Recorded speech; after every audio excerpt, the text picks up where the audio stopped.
नमस्कार, मी विलास बडे. न्यूज 18 लोकमतच्या बुलेटिनमध्ये आपल्या सगळ्यांचं स्वागत. बघूया दिवसभरातल्या महत्त्वाच्या घडामोडींचा वेगवान आढावा. राज्यातील महाविकास आघाडी सरकारच्या मंत्र्यांनी 15% बदल्यांच्या नावाखाली अनेक मलाईदार ठिकाणी मर्जीतील अधिकाऱ्यांच्या बदल्या करून प्रचंड पैसा गोळा केलाय. त्याची सीआयडीकडून चौकशी करावी अशी मागणी भारतीय जनता पार्टीचे प्रदेशाध्यक्ष चंद्रकांत दादा पाटील यांनी केली आहे. उपमुख्यमंत्री अजित पवार यांच्या वित्त खात्यानं बदल्या करू नयेत असा आदेश दिलेला असताना मुख्यमंत्री उद्धव ठाकरे यांच्या सामान्य प्रशासन विभागानं बदल्यांवरील स्थगिती उठवली आहे.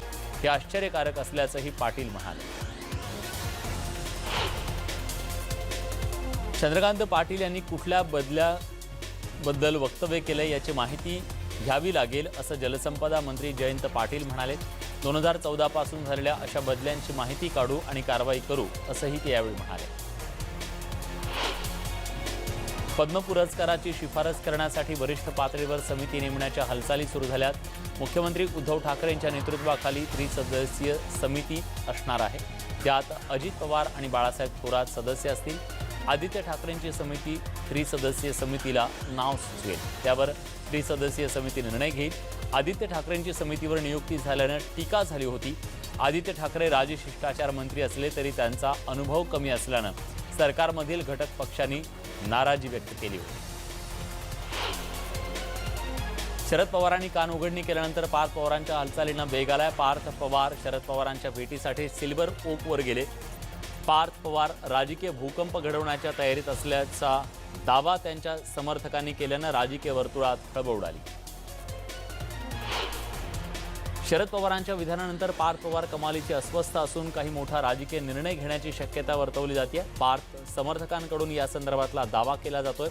सहकार क्षेत्रात पार्थ पवारांकडे अनेक जबाबदारी आहेत, त्यामुळे मोठा निर्णय घेण्याची ही योग्य वेळ असल्याचं पार्थ पवार यांच्या समर्थकांमध्ये बोललं जात आहे. दरम्यान राष्ट्रवादीत सगळं आलबेल असून अजित पवार आणि पार्थ पवार नाराज नसल्याचं जलसंपदा मंत्री जयंत पाटील यांनी स्पष्ट केलं.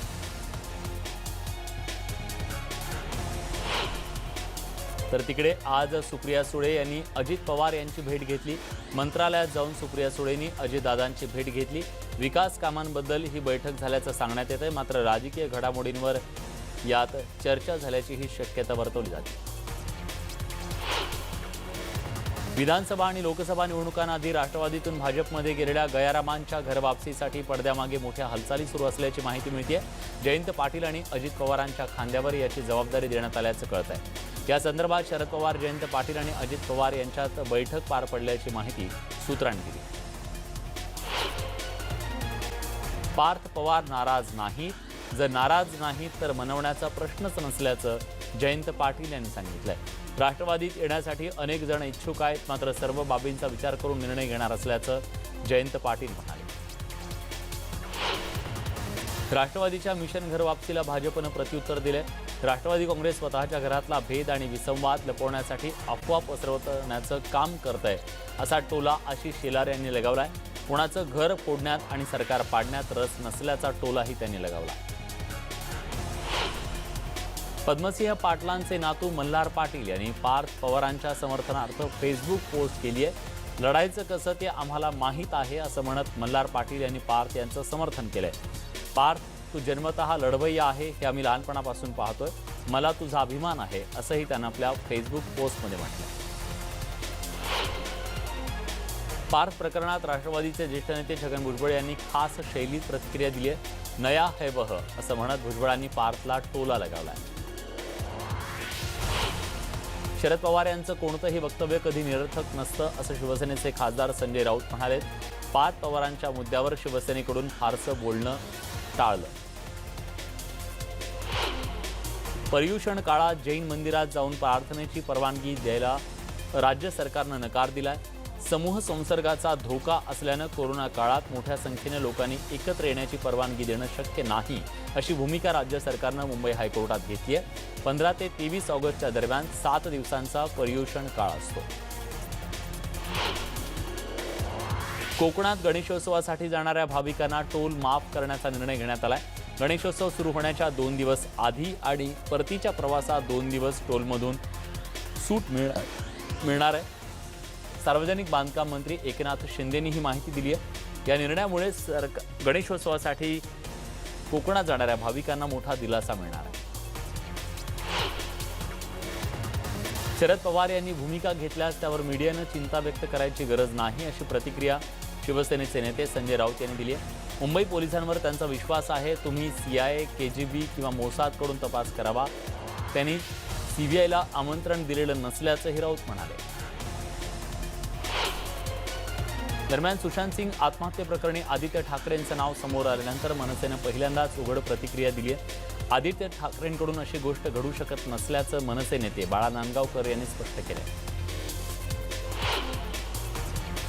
सुशांत सिंह आत्महत्या प्रकरणी CBI चौकशीची मागणी करणारे नारायण राणे स्वतःच्या चुलत भावाच्या हत्येप्रकरणी अजून गप्प का, असा सवाल शिवसेनेचे खासदार विनायक राऊत यांनी उपस्थित केलाय। 2002 ते 2013 या काळात सिंधुदुर्गात झालेल्या अनेक हत्यांचा तपास करण्यासाठी त्यांनी गृहमंत्र्यांना पत्र लिहिले। सिंधुदुर्ग जिल्हा राजकीय घडामोडींचं सध्या केंद्र बनलाय। शिवसेनेकडून सुरू असलेल्या आरोपांना माजी खासदार निलेश राणे यांनी उत्तर दिले। शिवसेनेचे दीपक केसरकर गृहराज्यमंत्री असताना चौकशी का केली नाही, असा सवाल निलेश राणेंनी उपस्थित केला। सुशांत प्रकरण विरोधकांकडून जाणीवपूर्वक तापवलं जात असल्याचा आरोप छगन भुजबळ यांनी केलाय। सुशांत आत्महत्या प्रकरणावर आता राष्ट्रवादी काँग्रेसचे ज्येष्ठ नेते छगन भुजबळांनी पहिल्यांदाच भाष्य केले। सुशांत सिंह राजपूतच्या खाजगी डायरीची काही पानं न्यूज 18 लोकमतच्या हाती लागली आहेत। सुशांतचा हॉलिवूडमध्ये शिरकाव करण्याचा बेत होता, त्याचं ते स्वप्न होतं, यावरून स्पष्ट होतंय। त्यासाठी हॉलिवूडमधील आघाडीची टॅलेंट एजन्सी शोधणं, त्याच्याशी संपर्क साधण्याचा निर्धार त्यानं केल्याचं सुद्धा या डायरीतून स्पष्ट होतंय। सुशांतच्या डायरीत अभिनव कौशल्य कसं सुधारायचं, कॅमेऱ्यासमोर उभं राहिल्यावर स्वतःत कुठले बदल जाणवायला हवेत, याची यादीच त्यानं आपल्या डायरीत दिली आहे। ही पानं वाचून एक प्रश्न पडल्याशिवाय राहत नाही की तो प्रश्न की इतकं सगळं जर करायचं होतं तर मग सुशांतनं आत्महत्येसारखं पाऊल का उचललं। अभिनेता सुशांत सिंह राजपूत मृत्यू प्रकरणी तपास CBIकडे सोपवण्याची मागणी करण्यात येते। सुशांत सिंह मृत्यू प्रकरणी CBI चौकशी व्हावी आणि सुशांतला न्याय मिळावा, अशी मागणी सुशांतची बहीण श्वेता सिंग कीर्तीने केली आहे। यानंतर आता सुशांतची एक्स गर्लफ्रेंड अंकिता लोखंडेनंही CBI चौकशीची मागणी केली आहे। सुशांतसोबत नेमकं काय झालं हे देशाला समजायला हवं, असं अंकितानं म्हटलंय। अंकितानं आपल्या सोशल मीडियावर एक व्हिडिओ पोस्ट करत CBI चौकशीची मागणी केली आहे। सुशांत सिंह राजपूत आत्महत्या प्रकरणी 3 जणांना ईडीनं समन्स बजावलंय। सुशांतच्या घरातील नोकरांना समन्स बजावण्यात आलंय। कुक, केअरटेकर आणि वॉचमनला ईडीनं समन्स बजावलंय। मुंबईतील BDD चाळीचा पुनर्विकास होणार आहे। 121 BDD चाळी असलेल्या वरळीत 42 एकर जागेवर प्रशस्त इमारती उभ्या राहणार आहेत। 500 चौरस फुटांचा कार्पेट एरिया आणि 2 बेडरूमचं प्रशस्त घर BDD वासियांना दिलं जाणार आहे। BDD वासियांसाठी सुमारे 10,000 घरं उपलब्ध होणार आहेत। मुंबईत कुलाब्यातील बेस भवनमध्ये मनसेच्या शिष्टमंडळानं बेसच्या महाव्यवस्थापकांची भेट घेतली। बाळा नांदगावकर यांच्या नेतृत्वात मनसेच्या शिष्टमंडळानं वाढीव बिलांबद्दल बेसच्या महाव्यवस्थापकांची भेट घेतली। ग्राहकांना देण्यात आलेली बिलं कमी करण्याची मागणी मनसेकडून करण्यात आली। बैलगाडा शर्यतीबाबत नव्यानं प्रतिज्ञापत्र सादर करण्याचं पशुसंवर्धन मंत्री सुनील केदार यांनी सांगितलंय। खासदार डॉक्टर अमोल कोल्हे, बैलगाडा मालक आणि मंत्री सुनील केदार यांच्यात बैठक पार पडली। बैठकीनंतर नव्यानं प्रतिज्ञापत्र सादर करायला सांगण्यात आलं। सुप्रीम कोर्टात लवकरच सुनावणी व्हावी यासाठी महाधिवक्ता आशिष कुंभकोणी यांच्याशी चर्चा करणार असल्याचं आश्वासन केदार यांनी दिलं। देशात सामाजिक सलोखा अबाधित राहावा यासाठी आंतरजातीय विवाह करणाऱ्या तरुणांना सरकारकडून प्रोत्साहनपर अनुदान दिलं जातं। मात्र बुलढाणा जिल्ह्यात जवळपास गेल्या 2.5 वर्षांपासून केंद्र सरकारकडून निधीच उपलब्ध नसल्यानं केंद्राची उदासीनता दिसून येते। आंतरजातीय लग्न करणाऱ्यांना सरकार 50,000 रुपये देतं। 28 महिन्यात 230 प्रस्ताव पडून आहेत, मात्र त्यांना मदत मिळत नाहीये। राज्यात आता धनगर समाजाच्या आरक्षणाचा प्रश्न पुन्हा ऐरणीवर आलाय। आज धनगर समाजाच्या वतीनं संपूर्ण राज्यभरात मुख्यमंत्री उद्धव ठाकरे यांना आपल्या रक्तानं धनगर समाजावर होणाऱ्या अन्यायाविरुद्ध आरक्षणाच्या मागणीसाठी पत्र लिहिण्याचा हा संकल्प केला गेला। पंढरपूरमधून सुद्धा धनगर समाजाच्या कार्यकर्त्यांनी मुख्यमंत्र्यांना रक्तानं पत्र लिहून आरक्षणाची मागणी केली. शेतकऱ्यांकडे पीक कर्जासाठी आधार कार्ड, 7/12 उतारा आणि 8 या 3 कागदांव्यतिरिक्त कोणताही चौथा कागद मागितला तर बँक अधिकाऱ्यांच्या लाथ मारा असं वक्तव्य केलंय माजी कृषी मंत्री अनिल बोंडे यांनी. अमरावतीच्या मोर्शी तालुक्यातील लेहगाव इथल्या भारतीय स्टेट बँकेत शेतकऱ्यांना कर्ज मिळवण्यासाठी आंदोलन करावं लागलं, त्यानंतर ते बोलत होते. सरकारी कर्मचाऱ्यांच्या निवृत्तीचं वय 58 ऐवजी 60 करा अशी मागणी राजपत्रित अधिकारी संघटनेनं केली आहे. त्यामुळे 2 वर्षात 28,000 कोटी वाचतील असा दावा संघटनेकडून करण्यात आलाय. तसं पत्र संघटनेचे प्रमुख सल्लागार यांनी लिहिलंय. आज राज्यात दिवसभरात सर्वाधिक 413 कोरोनाबाधित रुग्णांचा मृत्यू झालाय, तर 11,813 कोरोनाबाधित रुग्णांची भर पडली आहे. 9,115 जण कोरोनामुक्त झाले. सध्या राज्यात 1,49,000 कोरोना रुग्णांवर उपचार सुरू आहेत. पिंपरी चिंचवडमध्ये दिवसभरात तब्बल 946 रुग्णांची भर पडली, तर 20 जणांचा दिवसभरात मृत्यू झालाय. एकूण कोरोनाबाधित रुग्णांची संख्या आता 32,000वर पोहोचली आहे. अमरावतीच्या खासदार नवनीत राणा कौर यांची प्रकृती खालावली आहे, त्यामुळे उपचारासाठी नागपूरहून त्यांना मुंबईला दाखल करण्यात आलं. नवनीत राणा यांना कोरोनाचा संसर्ग झाल्यानं त्यांच्यावर नागपुरातल्या ओकहाट रुग्णालयात उपचार सुरू होते. मात्र नवनीत राणा यांना श्वास घ्यायला त्रास होत असल्यानं त्यांना पुढील उपचारासाठी लीलावती रुग्णालयात दाखल करण्यात येणार आहे. केरळमध्ये आतापर्यंतच्या सर्वात जास्त कोरोना रुग्णांची नोंद झाली आहे. दिवसभरात केरळमध्ये तब्बल 1,564 रुग्णांची भर पडली. 15 आरोग्य कर्मचाऱ्यांना सुद्धा कोरोनाचा संसर्ग झाला. राम जन्मभूमी तीर्थक्षेत्र ट्रस्टचे अध्यक्ष महंत नृत्य गोपाल दास यांना कोरोनाचा संसर्ग झालाय. नृत्य गोपाल दास बुधवारी कृष्ण जन्माष्टमी साजरी करण्यासाठी मथुरेत गेले. गुरुवारी सकाळी अचानक त्यांची तब्येत बिघडली. त्यानंतर सीएमओनं आरोग्य कर्मचाऱ्यांसोबत जाऊन त्यांची तपासणी केली. महंत कोरोना पॉझिटिव्ह असल्याची बाब त्यानंतर समोर आली. राम मंदिराच्या भूमिपूजनाच्या कार्यक्रमाला महंत उपस्थित होते, तेव्हा त्यांना चालण्यात सहाय्य करण्यासाठी पंतप्रधान मोदींनी त्यांना हात दिला होता. त्यांना उपचारासाठी मेदांता हॉस्पिटलमध्ये आता दाखल करण्यात आले. सुप्रसिद्ध पार्श्वगायक SP बालसुब्रमण्यम यांना कोरोनाचा संसर्ग झालेला आहे. त्यांना कोरोनाची सौम्य लक्षणं दिसून आली आहेत. त्यांना उपचारासाठी रुग्णालयात दाखल करण्यात आले. त्यांची प्रकृती सध्या स्थिर आहे. भारताचे माजी राष्ट्रपती प्रणव मुखर्जी सध्या कोमात गेले. त्यांच्या प्रकृतीत अद्याप काहीही सुधारणा झालेली नाहीये. त्यांना व्हेंटिलेटरवरच ठेवण्यात आलंय. आर्मी रुग्णालयानं ही माहिती दिली आहे. त्यांची कोरोना टेस्ट पॉझिटिव्ह आली. भंडारा जिल्ह्यातील सनफ्लॅग कंपनी कोरोनाचं नवीन हॉटस्पॉट ठरली आहे. वरठी स्थित सनफ्लॅग कंपनीत कोरोनाचे 39 रुग्ण आढळले. त्यामुळे कंपनीवर लक्ष देण्याची मागणी होती आहे. लॉकडाऊनच्या काळातील पाणी आणि मालमत्ता कर 50% कमी करण्याची मागणी नागपुरातील लोकप्रतिनिधींनी केली असताना दुसरीकडे पाणी आणि मालमत्ता कर कोणत्याही परिस्थितीत कमी होणार नाही आणि शक्य नसल्याचं मनपा आयुक्त तुकाराम मुंडेंनी म्हटलंय. आयुक्त तुकाराम मुंडे कर कमी करणार नाही असं स्पष्ट करत असले तरी दुसरीकडे पालिका मुख्यालयात भाजप नगरसेवकांनी आंदोलन केलं. कोरोनाच्या काळात करण्यात आलेली पाणीपट्टीतली वाढ रद्द करावी अशी मागणी यावेळी त्यांनी केली. कर वाढवल्याच्या मुद्द्यावर नगरसेवकांनी निषेधाचे फलक हातात घेत सोशल डिस्टन्सिंगचं पालन करत आंदोलन केलं. हिंगोली जिल्हा परिषदेच्या आरोग्य विभागाचे अधिकारी शिवाजी पवार आणि त्यांच्या विभागातील एका कर्मचाऱ्याला कोरोनाचा संसर्ग झालाय. दोघांना कोरोनाचा संसर्ग झाल्यानं कर्मचाऱ्यांमध्ये भीतीचं वातावरण आहे.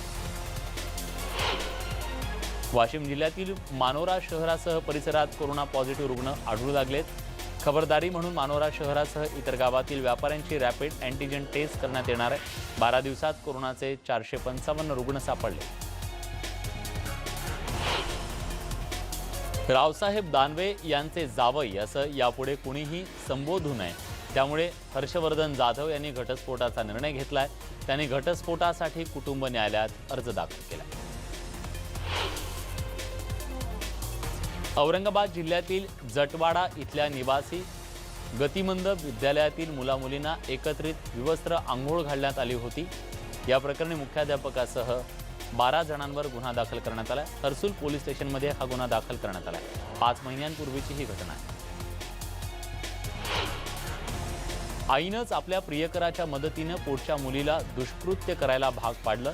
अल्पवयीन मुलीला अश्लील व्हिडिओ दाखवून तिचा विनयभंग केला। मुलीनं पोलिसात तक्रार दाखल केल्यानंतर प्रियकर आणि आईला अटक करण्यात आली। डोंबिवलीत देवाच्या कामासाठी सिरियल नंबर असलेल्या नोटा पाहिजे असल्याचं सांगून 2 भामट्यांनी दुकानात काम करणाऱ्या महिलांची फसवणूक केली आहे। महिलांना या चोरांनी तब्बल 39,000 गंडवलंय। या प्रकरणी गुन्हा दाखल करण्यात आला आहे। सीसीटीव्हीच्या माध्यमातून आरोपींचा शोध सुरू आहे। रायगड जिल्ह्यातील सुधागड तालुक्यात पुन्हा बिबट्याचं दर्शन झालंय। काही दिवसांपूर्वी बिबट्यानं वासरावर हल्ला केला होता आणि त्याला जखमी केलं होतं। ग्रामस्थांना दिसलेला बिबट्या मादी असून 2 पिल्लांसह फिरत असल्याचं सांगण्यात आलं। पुण्यातील गणपती विसर्जनाबद्दल महापौर मुरलीधर मोहोळ यांनी एक पाऊल मागे घेतलंय। घरच्या घरी गणपती विसर्जन करण्याचं आवाहन करणाऱ्या मोहोळांनी आता चक्क फिरत्या विसर्जन हौदांची व्यवस्था करण्याची घोषणा केली आहे। येत्या 5 दिवसात कोकण, गोवा आणि सह्याद्रीच्या घाट माथ्यावर मुसळधार पाऊस कोसळणार असल्याचा अंदाज पुणे वेधशाळेनं व्यक्त केलाय। एक्सप्रेस हायवेवरही मुसळधार पावसानं दरड कोसळल्याचा इशारा देण्यात आला। मुंबईतील कुर्ला नेहरू नगरमधील वत्सलाताई नगरमध्ये चाळीतील एक घर कोसळून 4 जण जखमी झाले। यातील 1 जण गंभीर जखमी आहे। या सगळ्यांना घाटकोपरच्या राजावाडी रुग्णालयात उपचारासाठी दाखल करण्यात आलं आहे। रायगडमधील वरंद घाटात रस्त्याची संरक्षक भिंत कोसळल्याची घटना समोर आली आहे। संरक्षक भिंतीचा मोठा भाग कोसळलाय, त्यामुळे महाड भोर मार्गे पुण्याकडे जाणारी जड वाहतूक बंद पडली। नीट परीक्षेसंदर्भात केंद्र सरकारनं सर्वोच्च न्यायालयात प्रतिज्ञापत्र दाखल केलंय। नीट परीक्षा ऑनलाईन करता येणार नाही, तसंच भारताबाहेर परीक्षा केंद्र असणं शक्य नाही। खाडी देशात राहणाऱ्या विद्यार्थ्यांसाठी नीटची ऑनलाईन परीक्षा घ्यावी अशी मागणी एका स्वयंसेवी संस्थेनं सर्वोच्च न्यायालयात दाखल केली आहे। काँग्रेसचे नेते सचिन पायलट यांनी मुख्यमंत्री अशोक गेहलोत यांच्या निवासस्थानी जाऊन भेट घेतली आहे। यावेळी पायलट आणि अशोक गेहलोत यांची समोरासमोर भेट झाली। दोन्ही नेत्यांमध्ये दिलजमाई झाली।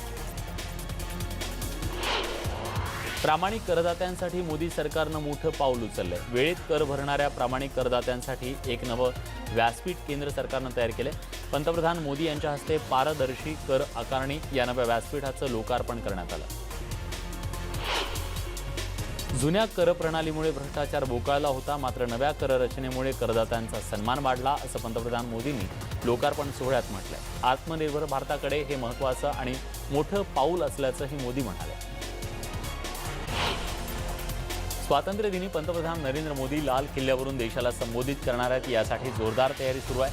जवळपास 1 लाखापेक्षा जास्त सुरक्षा सैनिक यावेळी तैनात करण्यात येणार आहेत। कोरोनाच्या काळामध्ये सोशल डिस्टन्सिंगचं पालन करत हा कार्यक्रम पार पडणार आहे। नीलम झेलम नदीवरील चीनी कंपन्यांकडून बांधल्या जाणाऱ्या मोठ्या धरणाविरोधात चीनमध्ये असंतोष पसरलाय। पाकव्याप्त काश्मीरच्या मुझफ्फराबाद शहरात नागरिकांनी मोठी निदर्शने केली। सिंगापुरात हत्तीच्या दातांची मोठ्या प्रमाणात तस्करी होतीये। सिंगापुरात जवळपास 9 टन इतके हस्तिदंत जप्त करण्यात आले। यावर्षीची ही सर्वात मोठी कारवाई आहे। त्याचबरोबर काही तस्कर आणि 300हून अधिक आफ्रिकन हत्ती ताब्यात घेण्यात आले। 80 दशलक्ष डॉलर किमतीचे हस्तिदंत नष्ट करण्यात 3 ते 5 दिवसांचा कालावधी लागणार आहे। अमेरिकेच्या मेरीलँडमध्ये एक अस्वल लोकांसोबत चक्क जेवणाचा आनंद घेत असल्याचा व्हिडिओ चांगलाच व्हायरल झालाय। व्हिडिओत अस्वल या पिकनिकचा आनंद घेत असल्याचं दिसून आलं। या अस्वलाला पाहण्यासाठी लोकांनी मोठी गर्दी केली होती।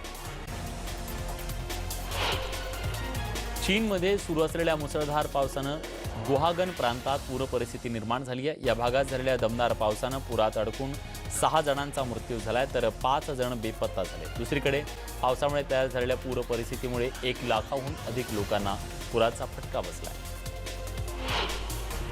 चीनमध्ये सुरू असलेल्या मुसळधार पावसानं मोठं नुकसान झालंय।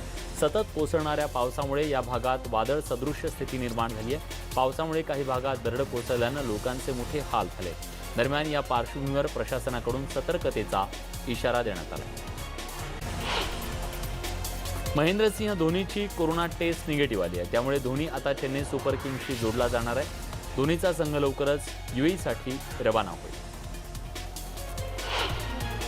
क्रिकेटर करुण नायर यानं कोरोनावर मात केली आहे. काही दिवसांपूर्वी करुण नायरला कोरोनाचा संसर्ग झाला होता. कोरोनावर त्यानं यशस्वी मात केली आहे. IPLमध्ये खेळणार की नाही याबद्दल मात्र अजून स्पष्टता नाही आहे. संजय दत्तला कॅन्सर झाल्यानं त्यानं हाती घेतलेल्या अनेक प्रोजेक्ट रखडण्याची शक्यता आहे. KGF चॅप्टर 2 मध्ये संजयचा निगेटिव्ह रोल आहे, त्यामुळे KGF रखडण्याची शक्यता वर्तवली जाते. मात्र निर्माता कार्तिक गुंडा यानं संजय परत येऊन शूटिंग करणार असल्याचा विश्वास व्यक्त केला. संजय दत्तला फुफ्फुसाचा कॅन्सर झाला. उपचारासाठी संजय दत्त परदेशात जाणार असल्याची माहिती आहे. अरशद वारसीनं संजय दत्तनं प्रत्येक युद्ध जिंकलंय, हे युद्धही तो जिंकेल असा विश्वास व्यक्त केला.